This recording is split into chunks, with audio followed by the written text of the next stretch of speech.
el podcast de Teo Cotidiana. Existimos en un mundo caótico, lleno de odios, miedos y angustias. Se hace urgente volver a Jesús, volver al Evangelio, volver al mensaje de bienestar y de esperanza, volver al amor a Dios, al amor propio, al amor por el otro. Teo Cotidiana. Y yo me acuerdo que cantar resucitó, no está en la cruz clavado, ni en una tumba sepultado. Él ha vencido la muerte, el maestro vive. Cuando uno cantaba eso era una sensación de victoria, de ese es el Dios en el que creo. Puede ir más allá de la normalidad nuestra, de nuestra humanidad, y vencer la muerte. Era la marca de fe que lo hacía uno muy fuerte. Mi Dios vence la muerte. Jesús en el que creo, el Dios al que sigo, de quien se me enseña en la tradición denominacional a la que pertenezco y en la tradición familiar a la que pertenezco. Soy la tercera generación de cristianos. Mi abuelo comenzó en el cristianismo y fue pastor. Y hablar de la resurrección era esta vaina, wow. Lo más arriba, lo más sublime, lo más emocionante. Porque entre otras cosas era la promesa de que en algún momento íbamos a resucitar para disfrutar del paraíso. Y siempre fue difícil terminarme de conectar con la idea de paraíso que le enseñaban a uno tradicionalmente, porque siempre se trató de imágenes eternas, por ejemplo, cantando por toda la eternidad, y esa imagen se me hacía la coma aburrida del mundo. Estaban estos calles de oro y mar de cristal que uno no logra como terminar de meterse en la cabeza, terminar de envolver, terminar de asimilar más bien. Lo que sí era cierto es que la idea de la resurrección estaba tatuada en el corazón y en el alma y en la vida, y gritar, sobre todo porque yo pertenecía al pentecostalismo, y uno expresa emocionalmente la fe por medio de sensaciones y el cuerpo, y uno grita y brinca y tiembla, cae desmayado en medio de toda esta belleza, grandeza de lo divino, y una divinidad que vence la muerte. Un Jesús a quien la muerte no es capaz de retener. Un Jesús contra quien la muerte no tiene fuerza, no tiene poder, no tiene lugar, no tiene razón. Luego, en el camino de la lectura, en el camino del análisis, ir a los autores, uno se empieza a dar cuenta de que la expresión de la resurrección de Jesús no solo es emociones saliendo de la fe que está tatuada en el alma, sino argumentos, razones, apología al respecto de quién tiene la verdad de cómo ocurrió qué, cuándo, por qué. Es una pelea por la factibilidad. ¿Qué tan factible es que Jesús resucitara? ¿Qué tan creíble es el hecho de que el personaje histórico, Jesús, que creció en una aldea en el norte de Israel, Nazaret, el Galileo, hubiese resucitado realmente, hubiese en cuerpo vuelto a la vida de una forma notoria, de una forma creíble, de una forma fáctica, medible, objetiva. Y en medio de la carrera de secularización están quienes se burlan de cualquier idea, porque parece mítica, de que Jesús haya resucitado. Y en medio de la carrera por parte de la fe, de no dejar ganar la secularización, hay determinismos al respecto de que sí resucitó inamoviblemente, sin ninguna matiz posible, más que haberse levantado de la tumba. Y quienes caminan como en las márgenes de ambas ideas o en un puente entre unas y otras, buscan texturas, buscan diferentes posibilidades para el cómo y para el qué ser explicado de una forma más racional sin la no fe. Y en ese camino yo he tomado algunas decisiones, ¿no?, muy personales al respecto de qué creo y cómo lo creo. Creo que la resurrección no es un asunto de las ciencias, por más cientifismo que se le quiera imprimir, impregnar en las diferentes posibilidades apologéticas. Creo que la resurrección es un asunto que se vive más que demostrarse. Y en realidad creo que cuando vivimos la resurrección de una forma natural en nuestra vida cotidiana, las personas creen en esa resurrección que ocurre en uno de adentro hacia afuera, proclamando la buena noticia del Evangelio. Yo no sé si se han dado cuenta, pero la muerte de Jesús es un asunto público en el Evangelio. Lo alzan en un lugar donde todos y todas pueden verlo en su paso por Jerusalén. Es una sentencia pública el hecho de que ese que dice ser o que deja que le digan rey de los judíos, ese que dice establecer un reinado alternativo al reinado del Imperio Romano, ese a quien proclaman como Mesías, mírenlo, lo matamos. Pero Jesús no resucita visiblemente para todos quienes lo vieron muerto en la cruz. Jesús no resucita para los soldados que lo vieron, que lo acompañaron y lo torturaron hasta la muerte. Jesús no resucita para los escribas y fariseos y saduceos que conspiraron en su contra. Jesús no resucita, no se presenta resucitado para quienes lo sentenciaron a muerte. La resurrección de Jesús es un asunto privado. Y yo sé que quienes están aquí escuchando van a decir, hay un texto donde dice que se le presentó a más de 500, ¿no?, dijo Pablo. Pero si hacemos una fiesta en nuestro barrio donde viven 2.000, 3.000, 4.000 personas e invitamos a 500 personas a esa fiesta, ¿es público o es privada? Es una fiesta privada. Jesús de manera privada se le presentó a sus seguidores, a sus discípulos y discípulas. Eran los creyentes, eran quienes ya lo conocían, quienes tuvieron la posibilidad de verlo resurrecto, de hablar con él, de palparlo, de tocar sus heridas, de comer con él. Porque la muerte es un asunto público para todos y todas, pero la resurrección es un asunto de la iglesia. La resurrección es un asunto para los creyentes.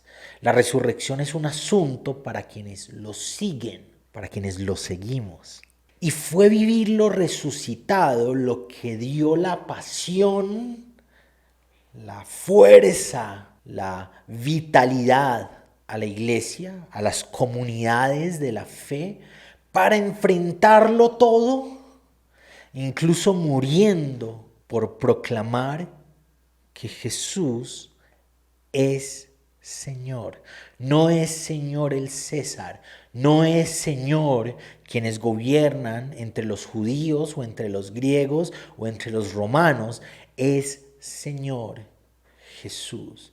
Porque en la medida en que Jesús subió al Calvario, murieron las esperanzas de sus seguidores. Vemos a un grupo de gente triste, agobiada, vencidos, asustados. Cuando Jesús se le presenta a los discípulos que iban en el camino de Emaús, ellos dicen, creímos que ese era. Con Jesús murió la creencia y la esperanza de sus seguidores, pero en la resurrección de Jesús resucitan esas esperanzas, resucitan las creencias, resucita la vitalidad del discurso y de la acción del reino de Dios, del proyecto por el que Jesús entregó su vida. Y es en esa experiencia de la resurrección de los creyentes, de las creyentes, que la iglesia comenzó un impulso que la hizo ir más allá de la muerte. Ni siquiera la muerte la pudo detener. No importaban las amenazas, no importaban los señalamientos, no importó todo lo que podría ocurrir en las persecuciones que la iglesia vivió. El haber visto resucitado a Jesús les dio la fuerza de enfrentarlo todo. Pero la resurrección también fue un proceso. Jesús resucitó y en primera instancia nadie lo sabía. Mientras Jesús estaba resucitado, sus discípulos seguían llorándolo, seguían atemorizados, seguían escondiéndose por lo que podría pasar. Jesús estaba resucitado y algunos poco a poco lo iban descubriendo tal. Pero los demás que no lo habían visto, no creían cuando se les dijo. Jesús envía a las mujeres una idea bien interesante. Son las mujeres las primeras en proclamar al Jesús resucitado. Son las mujeres las primeras en recibir la invitación a ser proclamadoras de la resurrección de Jesús. Y no les creen. Y entonces Jesús se le presenta a unos. Y esos unos van y le cuentan a los otros. Y no les creen. Poco a poco Jesús se le fue presentando a sus seguidores. Hasta que un montón, casi de 500, dice Pablo, lo vieron, lo vivieron resucitado. Y eso les dio la fuerza para enfrentar la misma muerte. Vivir al Jesús resucitado fue un proceso de vida. Primero vivieron al campesino judío, al aldeano, al tectón, el que vendía la fuerza de trabajo para poder encontrar el pan de cada día, su transformación a profeta apocalíptico itinerante, sanador itinerante, exorcista itinerante. Usa sus privilegios para servir a las personas en sus necesidades. Su poder sobre los espíritus malignos para libertar a personas atormentadas por ellos. Su poder de sanación para curar a personas en medio de sus enfermedades. Su poder de multiplicar los panes y los peces para alimentar a las personas cuando tenían hambre. Su poder de calmar las tormentas para apaciguar la tormenta por la que sus discípulos estaban asustados. Sus discípulas estaban asustadas. Lo vieron discutir con los fariseos, cuestionando sus dogmas, sus enseñanzas. Lo vieron levantarse en contra del sistema económico del templo, tirando mesas, haciendo látigos, sacando animales. Lo vieron ser apresado, ser torturado, ser llevado a la muerte. Y después lo vieron resucitado. Y pareciera que la resurrección fuese una imposición de nuestros dogmas cristianos. Tienes que creer en el Jesús resucitado, en vez de caminar con Cristo como una invitación por parte de nuestras iglesias y de nuestras ideas cristianas. Y en medio de caminar con Él, descubrirlo, hasta el punto de que se nos presente resucitado, vivo, fuerte. Ni la muerte pudo retenerlo. A veces vivimos de dogmas prestados. Repetimos el hecho de que nuestra familia y nuestras iglesias nos dijeron que había que creer en algo y en eso creemos. Pero no nos hemos detenido a pensar si realmente lo creemos o simplemente es algo que estamos repitiendo. Simplemente es algo, una idea, una fe prestada. Y hay unas características de la resurrección que son importantes para nuestra vida.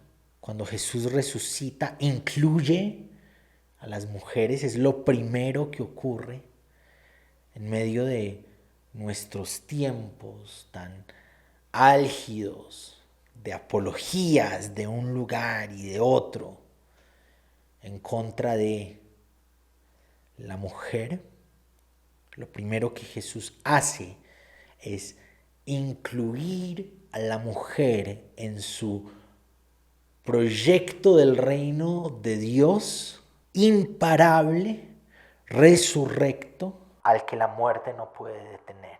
Y las envía a anunciar, y las envía a proclamar la resurrección.